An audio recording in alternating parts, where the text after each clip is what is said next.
sanu male be mo fa alni madumni sanga mugan nan soro amadu kosebe tabarikala bakuruba wandita yoro jabi Mali ani ikado nga fo francini nyanche ko francini Mali che tegadi nyama mitume lakana ko la ko ka ko jope Mali yo hakilina uta sebe dira france kawma ministre Abdoulaye Diop alebina nyefoli do kanye okono bamanka na sadani no anga dunkibaru ale kene konna la koma kana blali kuna fundi na strategela okoni to ala do nyana mayana kunungo kama menye Mali kuna fundi la ka nyema bakoro no ye Dramane Adukone o ale bina nyefoli do kanye akonye ka anga bi sogmada ina donkibaru ale kene konna la kuma bina di jamana deuma o anika do jamana kuntigi Asimi Goita kibaru ya munu sorola anfe chide do koni chira kata Togo ka jamana fama for nyasimbe wasa halibina kabi pumanyanya mimbe ni Asimi cha ni jenyoanya mimbuche jamana ere haklina kurado ta obseka nyefu nyana wasa Mali de biseka lafia chugo mina gole amu anka amena kuma kan bi sokoma daina do kibaru ale kene kanana ni nyen kloma basabaye ikado chebre refana isabaye amena sunsin min kan bi sokoma daina kaseka ere no fo don kibaru lasi awma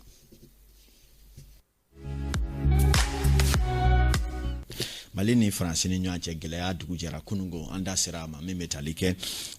Mali jamana famo ye hakilina taka fo bara nyonya mime Mali ni France che lakana na strategela ko ni broto ka bapu ko ni metalike sharia ba ira choya mina kaseka sebenke no notification ka di France ka mo ka fo femit manche no ye ambena kan ka fo anga lakana benga do anche angoni ya kanu bi ka ko bampu ko ni hakilina ko ni dira France ka ma Maliki Diallo alebi le gouvernement de la République du Mali décide de dénoncer avec effet immédiat l'accord des 7 et 8 mars 2013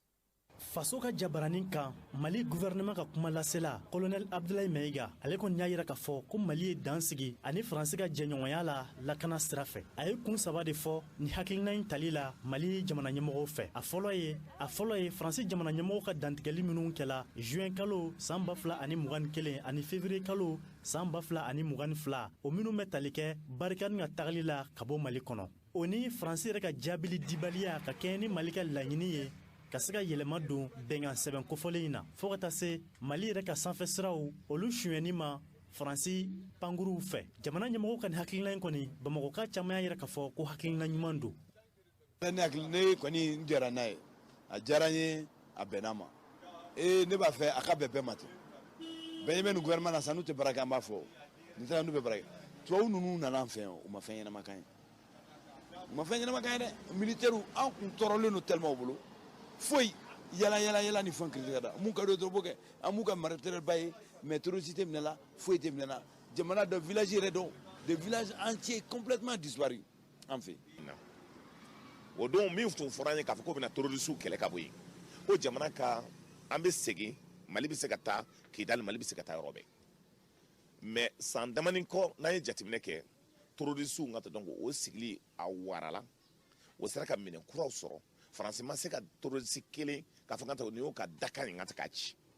Wasablon kɔnɔna na kulu dɔ kɔni sigilen kun don walisa yɛlɛma bɛ se ka don Mali ni France ka nin tɛgɛnɔ bila gafe in na cogoya min na o kulu kɔfɛlen ɲɛmɔgɔ kɔni y'a yira k'a fɔ bi o kulu kɔfɛlen ɲɛmɔgɔ kɔni ye a ka nisɔndiya yira ka kɛɲɛ ni Mali ɲɛmɔgɔ ka nin hakilina in tali ye a y'a yira k'a fɔ ko nin bɛ kɛ sababu ye Mali ka se ka bɛnkan sɛbɛnw tɛmɛ ani jamana wɛrɛw cɛ minnu ni Mali ka hakilinaw ye kelen ye.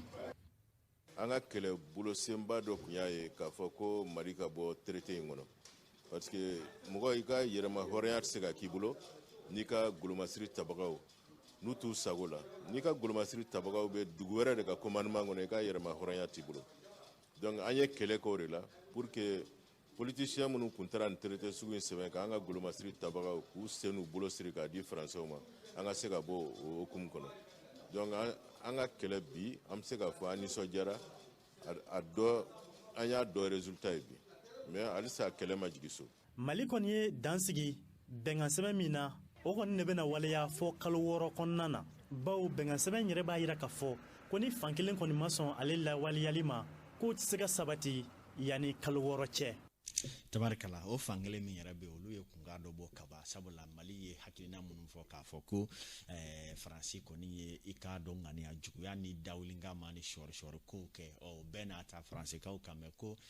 olu ma se ka jɛni ni akɔri kɔni tigili ye nin cogoya in na k'a sabu kɛ ko kuma jɔsenba tɛ a jukɔrɔ mun bɛ mali bila ka akɔri jɔ kuma dɔw b'a la ka folofolo kaba min kɔni y'an ka jamana faamaw kɔni ye bɛnka sɛbɛn tɛgɛnɔ bilara ni kan min ye ni o ye a sariya gafew ye u y'a sɛmɛntiya k'olu y'u sinsin o kan ka bɛnkan in kɔni k'a jɔ pewu kuma min ye kalo 6 kɔni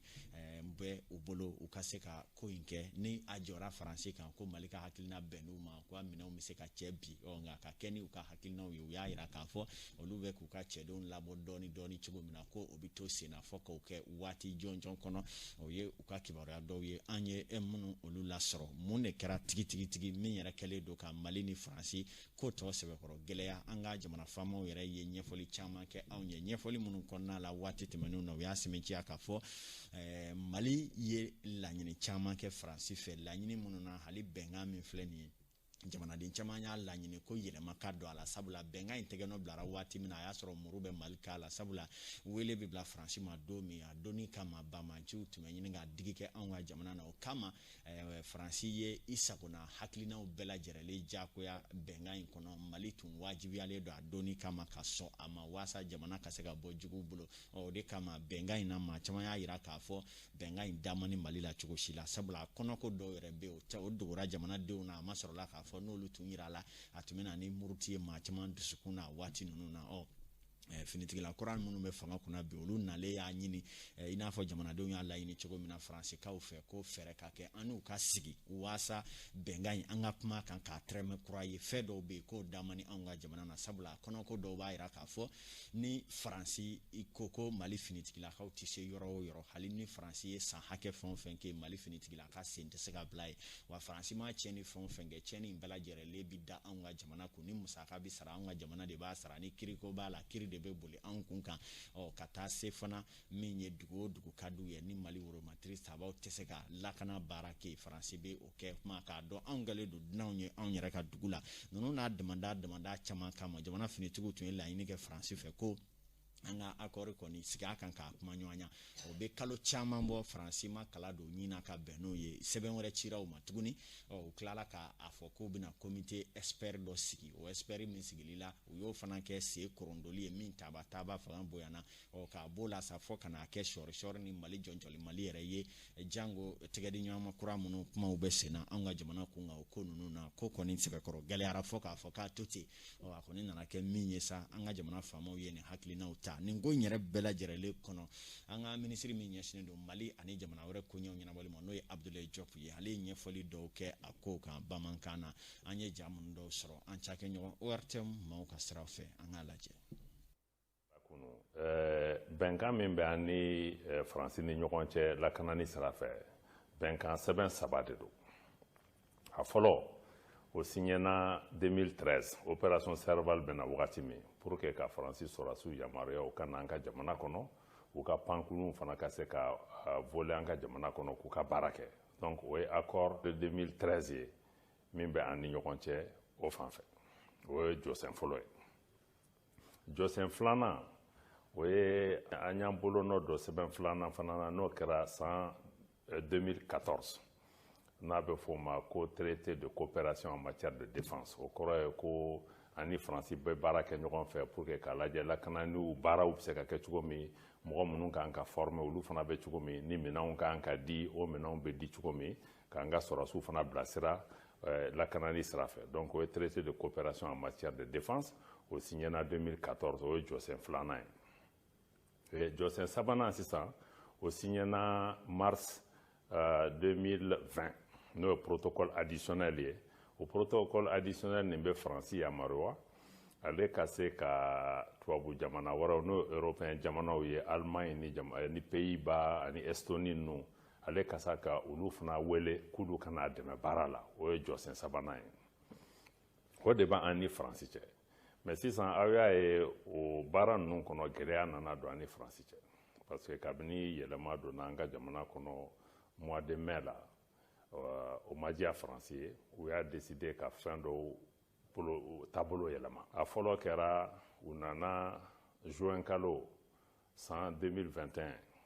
u n'an ka sɔrɔsiw bɛ opération conjointe minnu kɛ n'a fɔra ko faransi sɔrɔsiw n'an ka sɔrɔsiw olu bɛ taa kɛnɛ kan ɲɔgɔn fɛ u bɛ baaraw kɛ ɲɔgɔn fɛ u bɛ kɛlɛ kɛ ɲɔgɔn fɛ u bɛ terrorisiw kɛlɛ o opération conjointe ninnu wulila dɔrɔn don dɔ la sɔgɔma dɔrɔn ka a fɔ télé la k'olu ye o dabila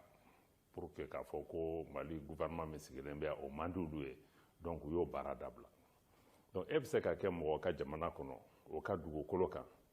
e kelen bɛ wuli don dɔ dɔrɔn k'a fɔ ko ne ni e tɛ baara kɛ mais n kelen de bɛ baara kɛ o kɔrɔ ye mun de donc o ma diya an ye an y'a yira fana a ma diya parce que aw bɛ yan nɔ bɛnkan sɛbɛn de b'an ni ɲɔgɔn cɛ o de y'a to aw yamaruyara ka kɛ yan donc n'o bɛnkan sɛbɛn bɛ falen f'an ka sigi ka fɔ de kɛ fɔlɔ a tɛ se ka t'i sigi télé la dɔrɔn k'o fɔ an k'an mɛn o la bonya yɛrɛ t'a ko la donc o ye bɛnkan fɔlɔ ye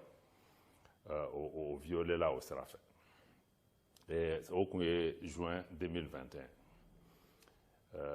février 2022 Faransi jamana ɲɛmɔgɔ ye n'o Emmanuel Macron ale yɛrɛ taara sigi télé la k'a fɔ ko olu ka opération Barkhane ko o banna k'u bɛ n'u ka sɔrɔsiw labɔ Mali la u bɛ taa n'u bɛɛ ye o fana kɛra o cogo kelen na sigi k'a fɔ ma k'a la a ma fɔ an ye k'a bolo da o ma a fɛn sara an na a ko bɛ kɛ cogo min fana o ma fɔ an ye an dun olu ka sɔrɔsiw bɛ yan n'o Barkhane ye n'olu nana ka mɔgɔ jugu ninnu kɛlɛ n'a y'a bɔ mɔgɔ jugu kɛlɛ c'est que situation gɛlɛman de bɛ yen o mɔgɔ jugu fana tɛ se ka kɛlɛ dɔrɔn aw ka wuli don dɔ la sɔgɔma dɔrɔn ko bɔn aw ye baara bila aw bɛ taa o fana na bɛnkan sɛbɛn de b'an ni ɲɔgɔn cɛ an y'a yir'u la k'a fɔ o bɛnkan sɛbɛn o ma sabati o ma batu a ma bɔ a sira fɛ e nin t'a kɛcogo ye n'aw bɛ fɛ ka ko yɛlɛma aw ka droit don olu de nana n'u ka sɔrɔsiw ye n y'a dɔn u nana n'u ye hakili ɲuman dilan k'a fɔ k'u b'an dɛmɛ n'a banna dɔ min fana a bɛ ban u yamaruyalen don u ka taa n'u ka sɔrɔsiw ye mais f'an ka sigi k'a fɔ de a bɛ kɛ cogo jumɛn aw bɛ taa don jumɛn mɔgɔ hakɛ joli bɛ taa aw bɛ taa ka bɔ yɔrɔ jumɛn na n'aw taara ka bɔ yɔrɔ ninnu na an ka faamaw bɛ na cogo di ko yɔrɔ ninnu lakana barikala min ye ministre Abdoulaye Diop ale ka ɲɛfɔliw ye nin ye k'aw ladɔnniya k'a fɔ kuma kɔnɔ ka jan kosɛbɛ an sera ka dɔ bɔ a la ka kɛ ni waati cogoya ye ka di aw ma o bɛ tali kɛ nin na a ye ɲɛfɔli minnu kɛ hakili la aw ye faamuya jɔnjɔn sɔrɔ nin ko in kɔni na k'aw ladɔnniya k'a fɔ a ko kɔni bɛ nin cogoya in na an ka jamana kɔnɔ bi waati nataw la ko tɔw bɛna sɛnsɛn nka jate kunfɔlɔ mun kɔni bɛ o ye k'a fɔ bɛnkan kɔni lakanako la a tigɛli Mali ni Faransi cɛ Faransi sagona ko tɛ an ye politiki jateminɛba dɔw ka ɲininkaliw kɛ minnu yɛrɛ hakilinaw bɛɛ dira an ma k'a yira k'a fɔ ko nafa belebele de bɛ nin jɛɲɔgɔnya siraw la min kɔni bɛ Faransi yɛrɛ de nafa kosɛbɛ musaka ko ale nasaratigɛ la fɔ k'a bɔ la Faransi yɛrɛ tun bɛ an ka lakanako tɔw fana tɔnɔmada ni a jamana tubabu jamana wɛrɛw ye minnu bɛ yen ni a fana bɛ bɛnɲɔgɔnya kɔnɔ olu la na an ka jamanaw yɛrɛ kɔnɔna la o kuma o dɔw yɛrɛ tun bɛ kɛ Mali yɛrɛ jamana bɛ bali k'a ye ten ko ni tubabu jamana ninnu fana bɛ an ka jamana kɔnɔ ni maaw hakili b'a la o kɛra waati la ni Mali yɛrɛ y'a kanu ka se ka jamana dɔw la segin k'u t'a fɛ u ka si an ka jamana kɔnɔ olu bɛɛ lajɛlen bɛ tali kɛ o bɛnkan suguya ninnu kɔni na jamana faamaw yɛrɛ y'a ye bi a ka tigɛ pewu ko Mali ka lafiya b'o de la ko hakilinaw kɔni tali filɛ nin cogoya in na kuma kana bilali min ye mɛ kalo tile 3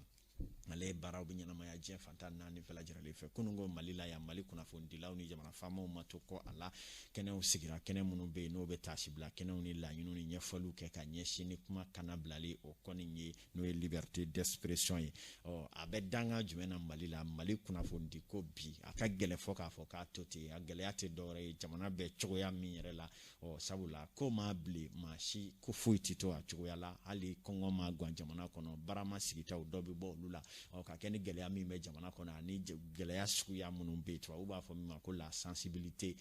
ko yɛrɛ bɛ dankan min na bi ni janto ma kɛ kuma porokotolenw ni kunnafoni di cogo hala sariya jɔnjɔn kɔnɔ o bɛ se ka kɛ sababu ye ka jamana wɛrɛw bila an ka jamana la o kama dɛngɛrɛnɛ bɛ kunnafonidilaw ka baara la bi ani laɲini minnu yɛrɛ bɛ yen ni jamana faamaw yɛrɛ ye kunnafonidila ɲɛmaaw wele k'u sigi k'a f'u ye ka kɛ ni kow kɛcogoya ye ko janto ka kɛ kuma dɔw fɔcogo la an ka jamana kan min ye Mali kunnafonidilaw ka soba maison de la presse ale maa ɲɛmaaba kɔrɔ Dramani Adu Kone ni renouveau maa ɲɛmaaba don ale yɛrɛ fana ye ɲɛfɔli dɔw kɛ an ka kunnafonidilaw ye kunun a ko kana na an ka lamɛn kunnafoni di taabolo tɛ jamana bi bi n'a y'a jateminɛ maa tɛ se ka i da sɔrɔ ko bɛɛ la bi i tɛ se ka fɛn bɛɛ fɔ bi i tɛ se ka fɛn bɛɛ sɛbɛn bi i tɛ se ka fɛn bɛɛ yira n'i y'i dayɛlɛ dɔrɔn u bɛ wuli kama u b'i fa nɛni u b'i ba nɛni u b'i sɔngɔw nɛni u b'i menacé dɛ u bɛ se ka fɔ dɔw bɛ k'u bɛ ɲagata s'i ma o b'a yira bi an tɛ lahala ɲuman na bi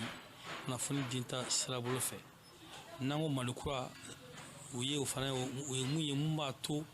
bɛɛ ka hakɛ bɛ bonya mais an fɔ a bi an ka hakɛ bonyalen tɛ bi ko caman bɛ ka kunnafonidilaw sɛgɛrɛ mun tɛ ko ɲuman